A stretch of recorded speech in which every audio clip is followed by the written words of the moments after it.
recording. Uh, Hi, this is the first episode of what I hope is many, where I'm just going to sit down with the people I know and love and just ask them about their lives and their stories. And either save them for later or put them online. Who knows? We'll find out. I'm joined today by my roommate and longtime friend, Zach Byrne. Zach, say hi. Hi, what's up? Hey. So, Zach, we're going to just talk about your life here for a bit. Tell me about the earliest memory that you can recall. Oh shoot. I've always remembered back to my sister being born. I think at the time I was 3, um, maybe late 2, but What do you I do remember think about it? um, when she was born and they finished, you know, dressing my mother and her to make them presentable. Um, and they called myself back into the room, and meeting her was pretty cool. I was pretty excited from, you know, it's a hard concept to grasp when you're that young, but Hmm. um, I remember being pretty excited and then getting to meet her.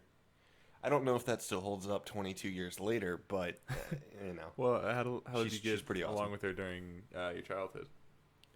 Um, let's see. I mean, really young. I think it's perfectly fine. I don't think we had any kind of animus towards each other. I think as we started to grow up a little bit,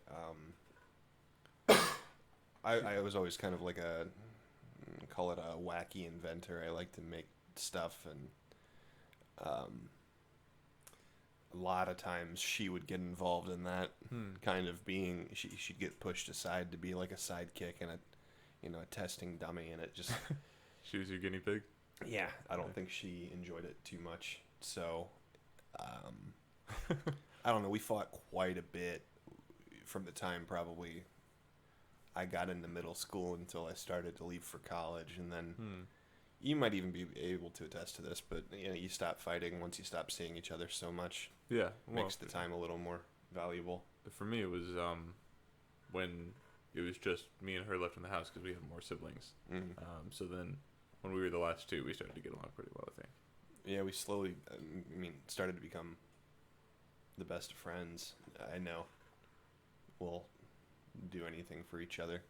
And honestly, my parents were kind of the same way. I know that wasn't the base question, but we butted heads, and Hmm. especially while I was in college, mostly um, financially, just because I was causing such a large dent in their pocket that they wanted to see that I was doing well, and multiple reasons I didn't finish, but one of them I just didn't enjoy it. Hmm. And once I finally started to figure out what I wanted to do, and that's a really hard conversation to go to them after they.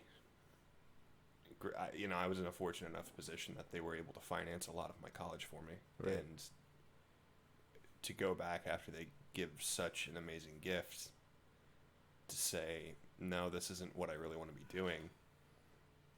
I need to find something different, and pull that 180 after 3 whole years. Hmm. Um, it's tough, but I think now we kind of see each other for what the situation is, and I think You're doing that better now relationship's with them, you think? pretty awesome, Yeah.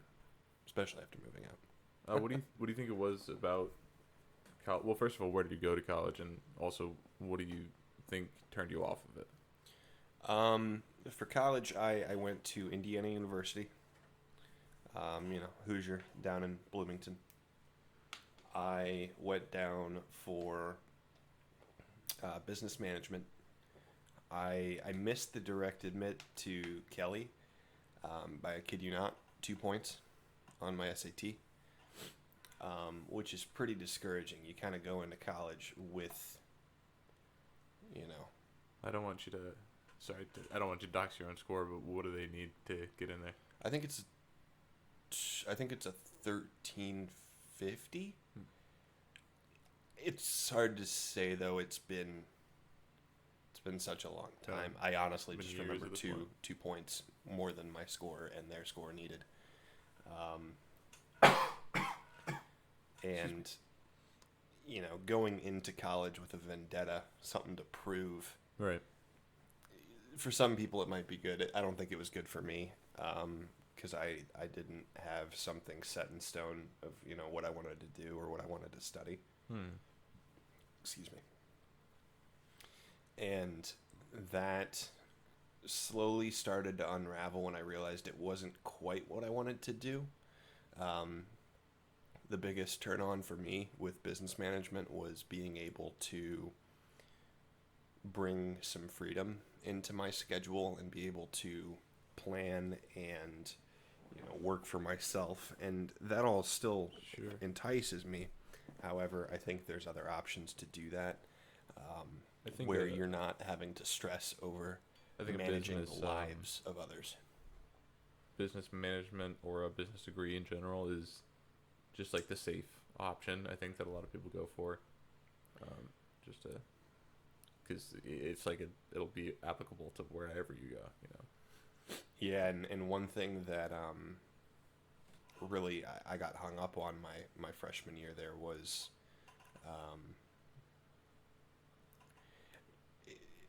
it's sometimes it's a weird conversation to have, because I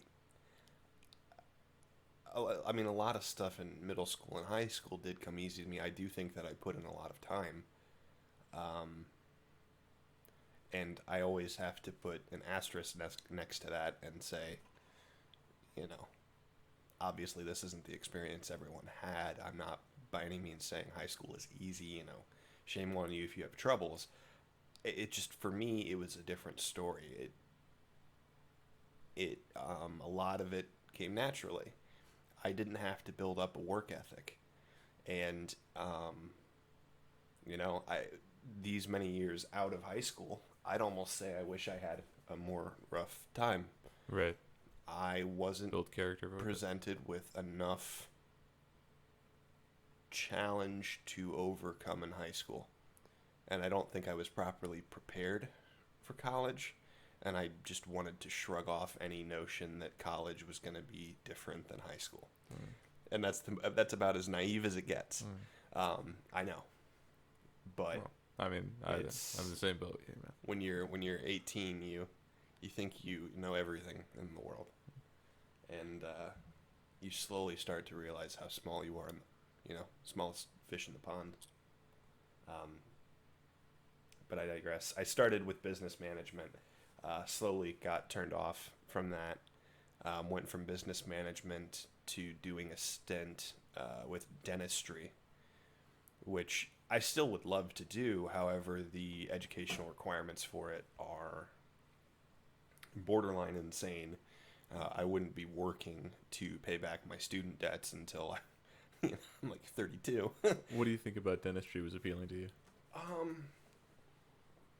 The environment, the kind of people it attracts. A lot of them, side note, dentists and lawyers, I believe, have the two highest alcoholism rates per dentist or lawyer relative to the fields that people work in. And my own grandmother really hated that I said that I wanted to be a dentist. I have a dentist in the family, and he struggled with alcoholism for a long time. Do you think it has to do he's done well since, but with having money to do it or the stress of the job? I think it's both. I think whereas where a doctor, maybe like a surgeon, they're going to have money to do it. They aren't going to have as much free time. I think the stress of the job, it's similar, but it comes from different places.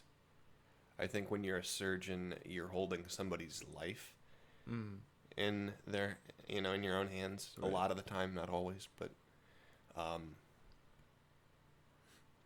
when you're a dentist, you kind of realize that your profession, I personally would say dentistry is very vital and it's a cornerstone to somebody's health Hmm. because I've seen what it can do for and, against people.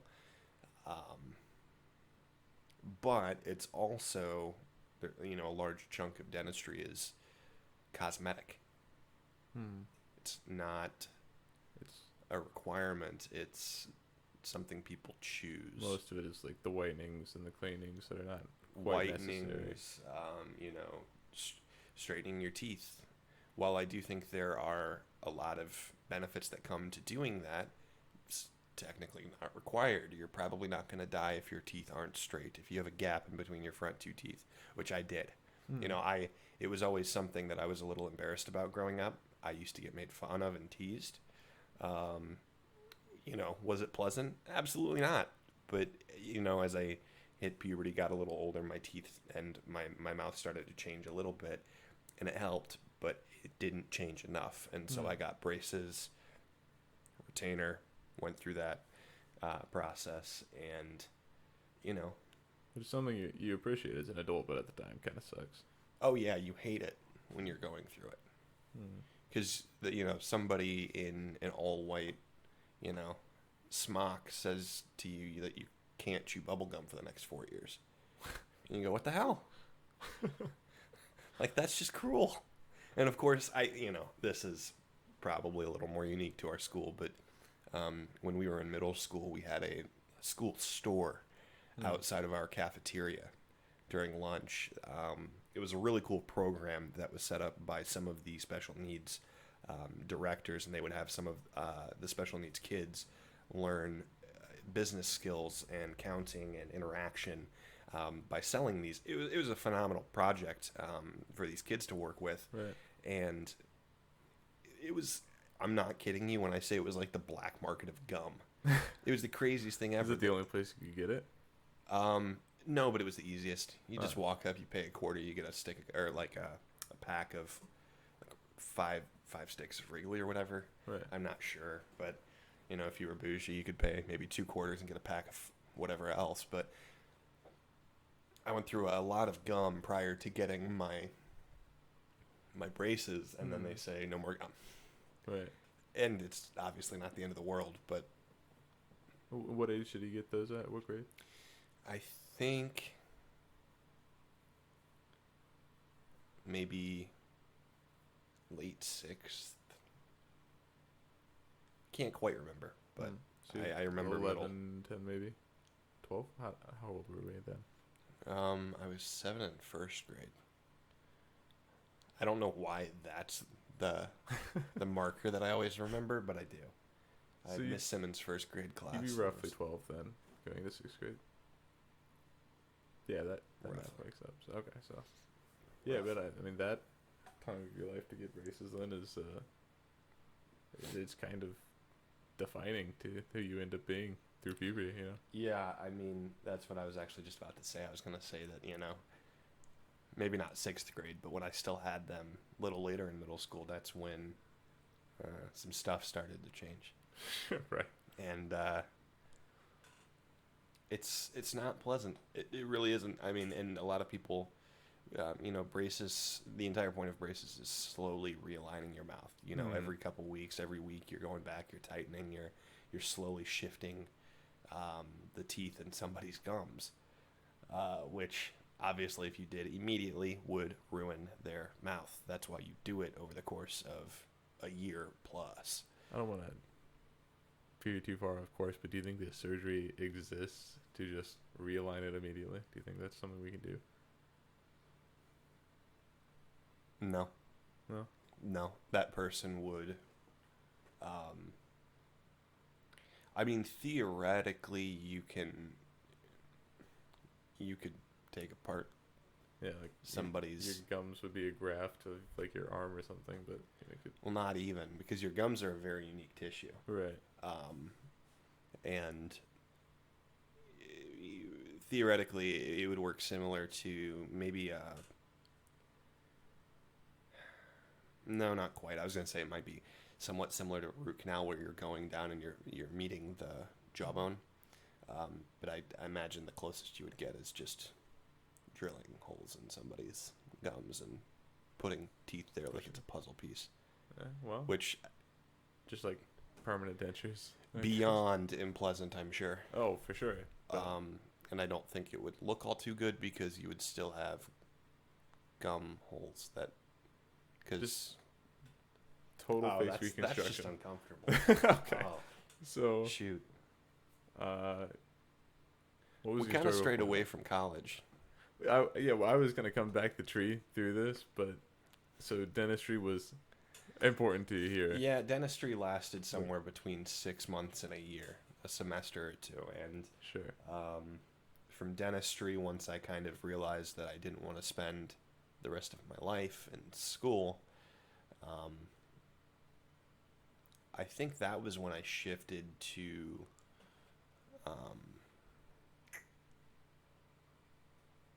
maybe then it was public. Public relations. Is that something you did?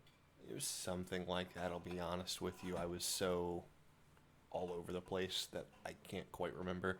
It was something with the SPIA program down at IU. It was something you chose because like your previous credits lined up with that. Or was that... Yeah, it was supposedly very similar to the path that I was trying to take at Kelly. It was like public, it was some form of public management. If you imagine Kelly as the private sector, SPIA is more the public Makes sector sense. or Yeah. sphere, and Easier to get into, you might say. yeah, a little easier to get into, and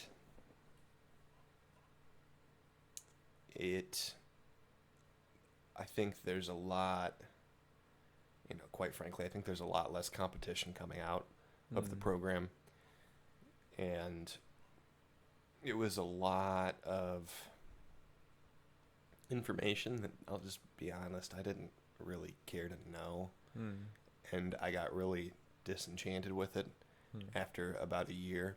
And keep in mind that at this point I'm 2.5, 3 years into school, Sure. Yeah. and so my third year of college, I'm now pulling my fourth audible, saying, you know what? Regardless of what I want to focus on, I just need to knock out my gens. I have spent too much time starting different programs. I need to be able to at least have my gen eds, Right. which by the end of my third year, I don't even know how I structured my stuff, but I didn't have my gens done, which is insane, and a shame, because by the end of my third year, when I decided that I wanted to stop going to school for a little bit and get some work experience, I can tell you that I'm not even kidding you. Probably 4 days ago, I started looking to go back to school and finish something similar, and I'm gonna have trouble transferring a lot of my credits, which is gonna be a real pain if I decide to go that route. Do you think if you went to like Purdue Fort Wayne, they'd be able to transfer them there just because of the history with the school? It would all depend on what program degree I'm trying to go for.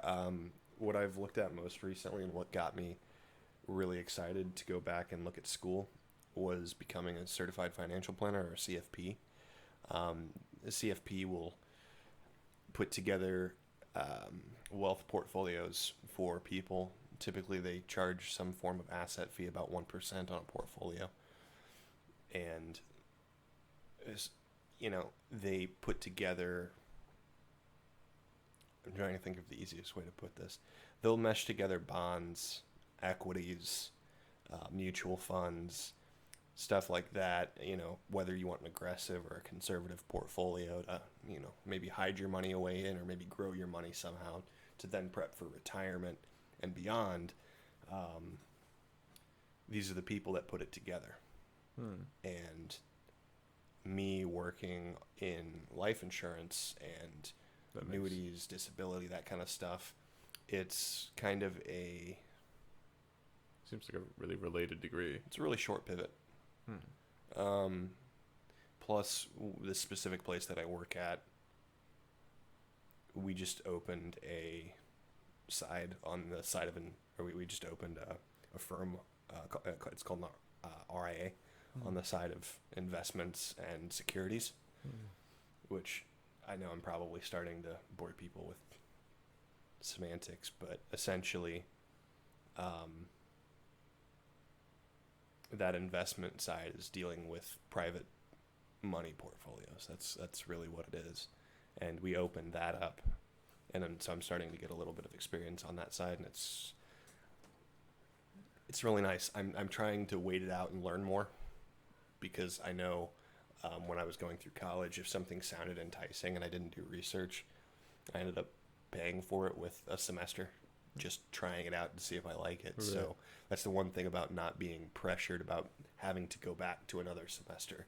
I can take my time. I can learn about it over the next year if I wanted to make sure it's really what I want to do.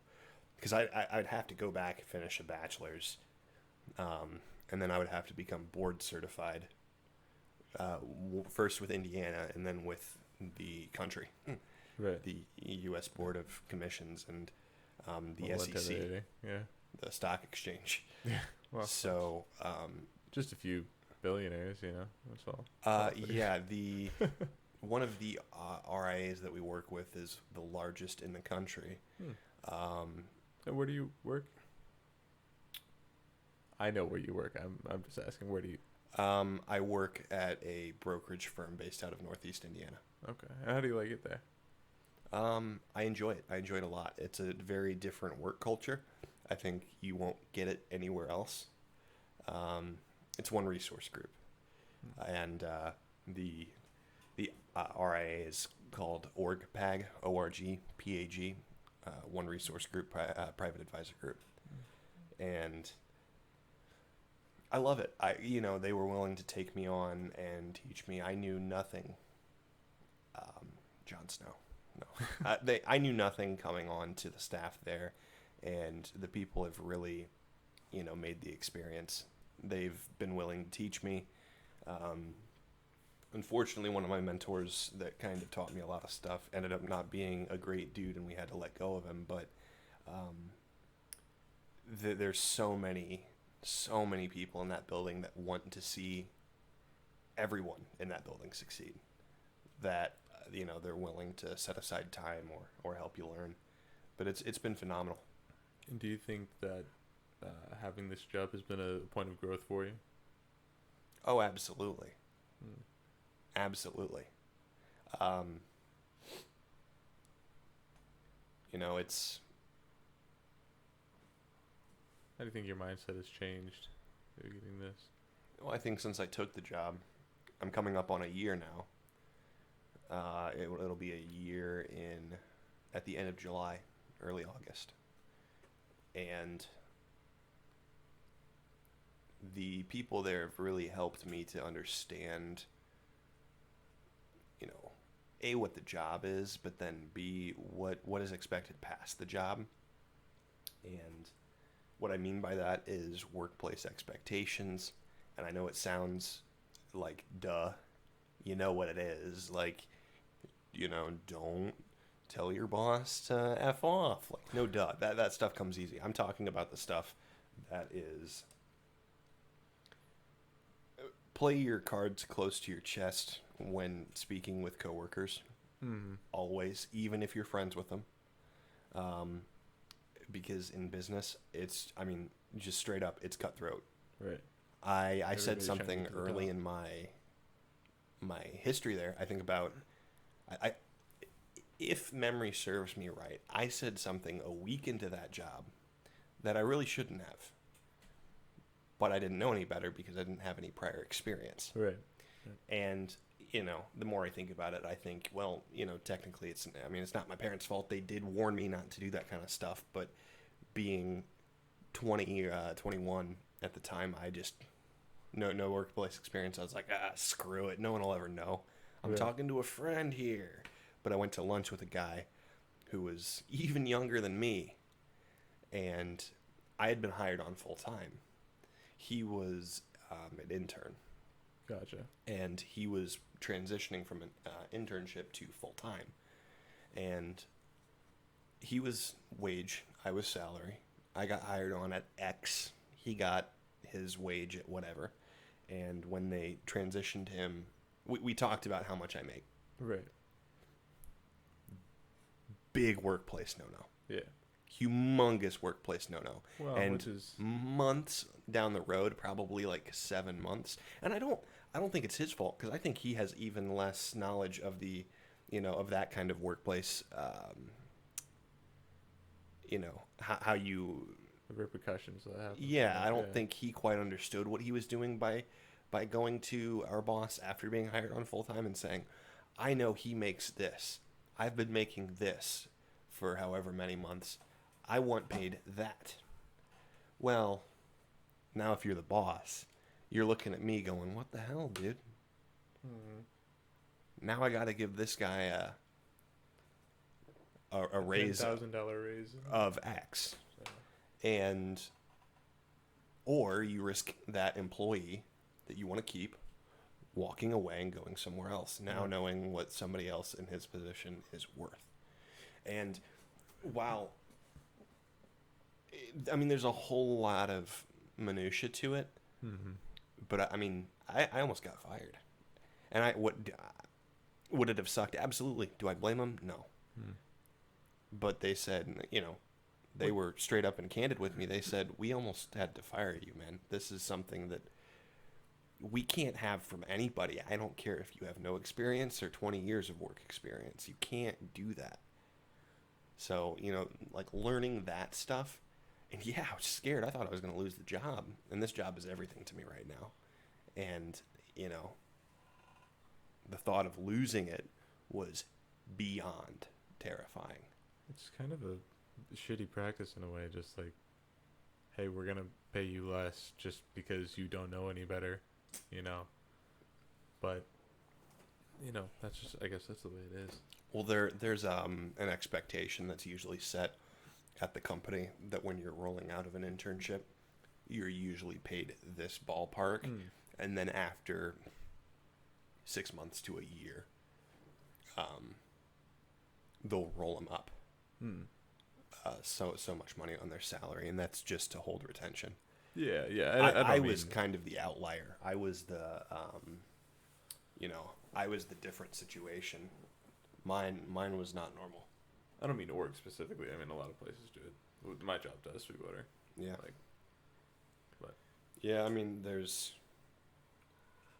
some stuff like that I don't think is phenomenal and it's practiced universally, but I think you just almost have to accept it. I think if you're a business, you kind of have to do it that way. You gotta, find whatever form of profit you can. It's understandable. So, you're now at Oregon. You've been there for how long? Closing in on 11 months. And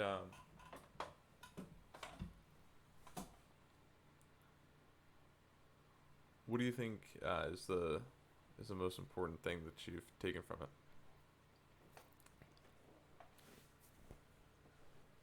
The people. In my line of work, not only do you make connections with the people that you work with, I personally, and I'm just an associate to the head of a region right now on the life side. Just quick little layout, I guess. It's broken up into sections, and so we do long-term care, disability, annuities, and life insurance. They're all kind of separate departments, but they all fall under sales, and so we all sit on the same sales floor. We go to the same meetings, but when it comes to responsibility, it's broken down to people. And I am one of two people that work on the Midwest region, which our map is weird. Don't ask me to explain it. Delaware is in the south.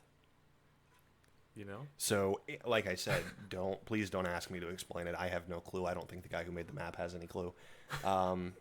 Yeah. So, I do a lot of case design on the life insurance side. I'll do case design. He's the guy that is the kind of the face of the region. He'll talk to people. He'll butter people up. He'll get them thinking of concepts, and he sells it to the agent. The agent who then goes and sells it to the client. And I gotta interject. That whole sentence you just said made me imagine like a Hollywood agent. He's like, "Hey, Jenny, baby, come on, we're gonna be in this movie. It's gonna be great. You're gonna love it. It's gonna be awesome." yeah, he my partner, he's pretty awesome. And so my point here is that I'm not even the face of the region, and I've still made contact with probably anywhere from 3 to 5,000 contacts. You start to lose count. But I've made connections primarily in the Midwest, in our Midwest region. But I've dabbled in the South before, and I have some connections out west. Like, Was the South connection in Delaware by chance? no, it's in Florida. Okay. It's in Florida. But, you know, there are a million stories of people in the industry that whether they decide to go somewhere else or they get let go, they then have thousands of people that they know Yeah, that built a network. can. Yep, absolutely. Yeah. And that's the biggest takeaway from working here. And I want to work at org for a long time. I really do think that it would be a great opportunity, but should anything ever go wrong or I decide that it's not what I want to do, that networking is something that I missed out in college. Because I think that's one of the first places you can really do it, and I never took advantage of that, and shame on me. I wish I had. I did want to relate this kind of back to what you said before, that you can you have like the adversity in high school. Do you think this job is that for you now, or do you think that was more college? I think that was college. College was the biggest test of will I think I've ever had, man. I went through a breakup. I lost two or three family members while I was down there. And not just like, I mean, anyone I was close to them, and I couldn't go back to their funeral any of the times because they happened to fall on test days. One of them was final day, one of my finals. And that was probably the one that I was closest to. That was my great-grandmother. And, you know,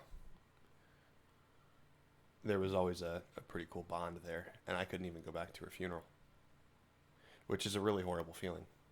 Absolutely. And trying to take a final while knowing that's what happened and that's what you're missing, it's like, you know, almost, I don't know. It's different. It changes your entire life. Really, it does. I think my college experience kind of left me a little calloused. Yeah, I'd imagine. I think a lot of people that have gone through anything similar are probably in a similar boat. I think the relationships you make are probably a little more closed. I think you probably don't get as intertwined with people. Maybe you're afraid that something's going to change, or you don't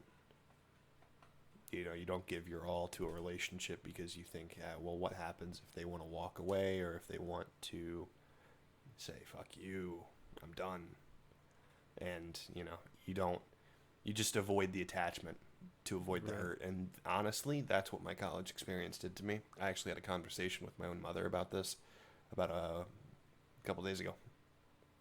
Yeah, I feel that though. I mean, enough times getting hurt or feeling heartbreak, you just avoid it, close off. I feel that.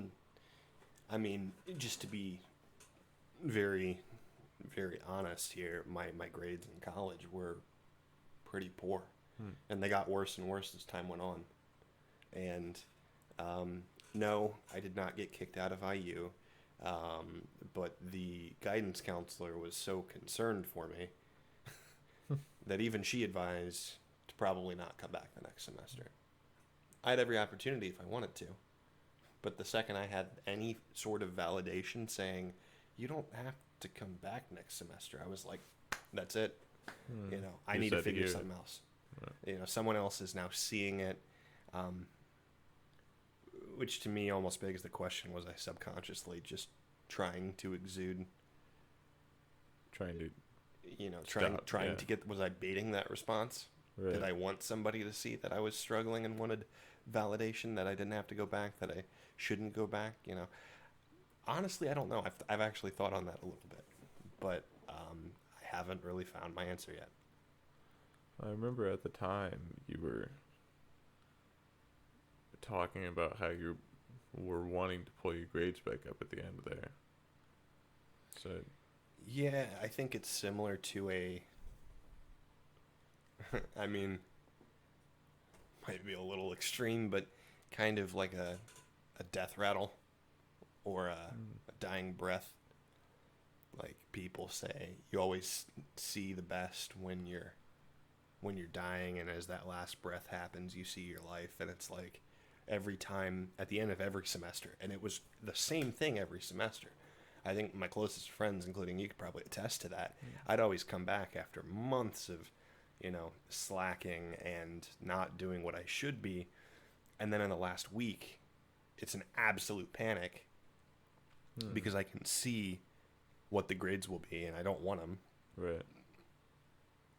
And I panic, and then my quote-unquote death rattle is me trying to haul ass for a week, which for anyone that's been in or through college, a week is not enough time, ever. It will never be enough time. That's not enough time to prep for a final, let alone make up an entire semester and take the final. I was right there doing the same thing. So you get all starry-eyed. You think, I can fix this. And you end up not being able to fix it ever, any of the times. But then you roll into the next semester, the next quarter, however your stuff's graded. You roll into the next session of school with still buzzed on that feeling. Right. And you go, oh, there's no way I'm going to do bad this semester. I mean, I just came off that last semester. I had an awful experience. But, you know, I pulled through in the last week. My work ethic was better. I'm going to do better this semester. I just need to hit it hard and keep it going, keep the momentum. And then week 2, you're already not doing everything you should be. You're not keeping up on readings. You're not showing up to class, whatever it might be, you know. And it just falls off a cliff, and then it sits there at the bottom of the cliff until you decide to climb the entire cliff in the last week. It's bad. Don't do it. Would not recommend to the younger listeners, I suppose. Yeah. Well, do you think you'll end up going back? I'd like to. I've always thought, you know, I've always had the intention of going back to school. I've always wanted to have a degree. And, you know, I think part of me, for a couple of reasons, maybe they're not all the best of reasons, but, I mean, my own mother, she knows me. She knows me best. She kind of lifed me. Yeah, she's known me since before you were born. Yeah. She knows me, and she says that, you know, just because of the way my temperament is, and, you know, she's seen how I pick up habits. She knows my personality. She thinks that she believed that if I didn't finish school in that first 4 years out of high school, that I'd never finish college. I'd never go back to college. I would settle somewhere and do something else. And I love her to death, but I'd love for her to be wrong. You know, so that's something to prove. I really would. I already feel awful, but I've come to terms with the whole money deal that I mentioned earlier. How my parents were, I mean, beyond gracious and crucial to me going those first 3 years. And then I went home one day and said, no, you just wasted all that money. Sorry, I'm not going back. I'm not going to have a degree to prove anything. I'm not going to, you just paid X amount for a degree where here I paid almost as much, and I'm just going to say, nah, I'm good. Mm-hmm. I've come to terms with that. But at the end of the day, if I can go back and build off of that and say it was for something, I do think it would be, great for me. But I think it would mean something to them. And Right. not that I want to do it for them. I think that's for the wrong reason. But if I can do it for me, and they get something out of it too, I think it's all the better. I think going for you is a good reason, but I don't think wanting to make your parents proud is ever a bad reason necessarily. Unless your parents suck, in which case don't make your parents proud. Change, do something else. Go away from your parents. But My dad's pushing the 5.0, and he's going back to school to finish his batch. yeah. So, my dad at almost 50 will have, at this rate, a degree before me. He never finished his bachelor? No, he has an associate. Ah. My mom has... She's a registered nurse. I think that's only 2 years. I could be wrong. But, I think if you go to a technical school, maybe. Yeah. So, neither one of them really ever finished a 4-year degree. I would be the first. I would be one of the first in my family. I think some of the last people to complete 4-year degrees were my 2 uncles, twins. Though that being said, I don't actually know if one of them ever finished. I know one of them went on to get his master's down at the University of Florida. That's cool. Because he wants to be a 3D sculpting professor. Really? He's huge into that stuff. There's an entire there's a life-size full body bust of his wife in my grandparents' backyard in the garden. Wow. It's so cool. You can, like, take out a chisel and just go away at stone, or just mold No, it nobody clay? can see it, but I'm motioning with just my hands. Just He straight used build some it from, like- tools to put details in. Oh. Otherwise, it was primarily just hands.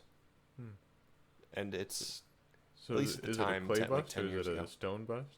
Must be clay, stone. right? Because you can just break stone with your hands, right? It's like a weird. I don't know quite what it is. Oh. I don't think it's clay. I don't think it's like straight up clay, but it's definitely not like stone. Is it like a mid gray? I think it might actually be like some form of like concrete. That makes sense. I'm not sure. I didn't even consider that as an option. But yeah, he's gifted, and he went through school for that. But no, I don't think there's anything wrong with doing it for somebody else or trying to make somebody else happy. But I feel like at the end of the day, if you're not, there's no point. And that's kind of how I experienced college my first 3 years. I was going for somebody else's Right. degree. Somebody else's expectation. Yeah. Sure. Yeah. Which had it been successful, who knows? I'm not sure. Degree is a degree, but at the end of the day, I mean, who knows what I would have done with it anyway. Plus, I'm kind of thankful because I really love what I do, and I don't think I would have touched it with a 10-foot pole if I had a degree. You said before that you thought about going back. One of your things was financial advisor, but you said you had another thing you were thinking about doing. You said the first thing that you thought about was financial advisor, but I assumed there were other things. The certified financial planner. Yeah. I would probably want to stay in the finance realm because that's what I've come to really enjoy. I enjoy working with people, which is crazy because when I started this job, they actually moved me positions because I had phonophobia. Which is silly. You go, Zach, how the heck did you even get hired onto a sales force without being able to talk on the phone? And You know, I just told him that I must have gotten lucky or something. And I slowly have worked through it, and I feel very confident speaking through the phone or a microphone or being recorded or, and, you know, it's something you work through. You start to get used to. I think I'd want to stay in the finance realm, though. I like the idea of being a financial planner, or even a fiduciary, which is just a fancy word of saying something finance that holds the client's values first. It's a weird word. It's an funny. amazing word. Love the word. Fiduciary. And the fiduciary standard, which, you know, just means you're not selling something for compensation. You're not selling something because you have bias. You're selling whatever you're selling to a client or doing for the client is in the client's best interest. That's fiduciary. That's a fiduciary. I learned the word fiduciary in the 6th grade. I always thought it was an adjective. This is me learning. I know what it is. Yeah, it's but I do like finance. So you okay. So you had braces in middle school that formed you into a what were you in high school? A douchebag. Formed you into a douchebag. A band nerd that still loved baseball, tried to fit into the baseball team, didn't really work, like broke his arm, pulled an Achilles, continued in band. You know, I think dude, my high school experience was so upside down. I think I was in the principal's office maybe twice, 2 or 3 times, all for the wrong reasons. I think I was in the nurse's office 3 times that much for the stupidest stuff. I think one time I almost broke my foot jumping over a chair. Boy, that's another episode. That was you becoming who you are, though, right there. Is it? It's the start of it. It's nobody's a real person in middle school. I can blame that chair for all of my life's issues. No, I'm extremely happy with where I'm at right now. Much better than I was, especially in my first couple of years of college. So right now, you've got a good, healthy relationship with your family. You've got a good job. You moved out, doing all right for yourself. What do you see for yourself in the future? Probably some school. I'd really love to. I mean, I always knew the biggest hurdle was going to be finding time with working full time, maintaining a job. Hopefully the same job that I'm working. I always knew that was going to be the biggest issue, but think eventually you want a wife and kids? Not for a while. It's just I'm not in a spot yet where I can confidently say that I can care for not only myself but for other people. Might sound cold. On you and your career before you ever worry about anything. I want to be so. You have to choose your words carefully, because if you say I'm going to wait to have a kid or a wife until I'm financially set, I wouldn't be getting married until I'm 70 and retiring. Hey, So, I think there's a middle ground there that I'll know when it's right, and I think that's something you just feel out. But I think school, I want to start getting board certified, and we always joke. I mean, there's so many certifications in my industry that you'll have alphabet soup after your name. It's bad. I mean, it's like CLU, ACP, WNBA. Like, it's just bad. It's bad. It makes email signatures bad. It looks awful. So the last question I have for you then is, what will you have written on your tombstone? What will I have written on it? Yeah. I hope that I never have any say. Choose free mortem. What phrase means the most to you, or is most iconic Zach that you'd have on there?